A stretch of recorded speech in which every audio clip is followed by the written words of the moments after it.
המטרה שלנו לעזור לכל הסטודנטים, בוגרים, חברי סגל ומרצים, לקחת את הרעיון היזמי שיש להם בראש ולפתח אותו למיזם מצליח. החלטנו לפני כשנה וחצי להקים בשיתוף פעולה עם שנקר את חממת היזמות, וזאת על מנת לקדם את כל היצירתיות והאינטרדיסציפלינריות הקיימים בשנקר לכדי עסקים מצליחים.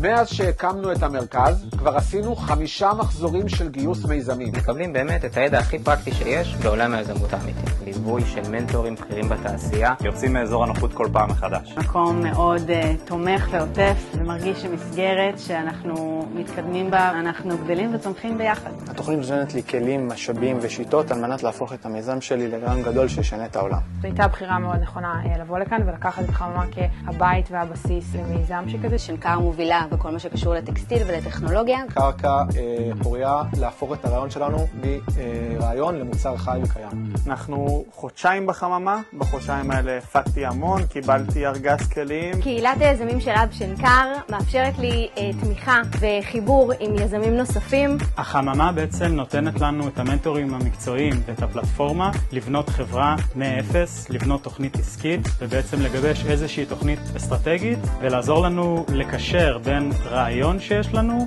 להביא אותו אל המציאות. אני ממליצה לכל מי שיש לו ספק להגיע ולהצטרף אלינו.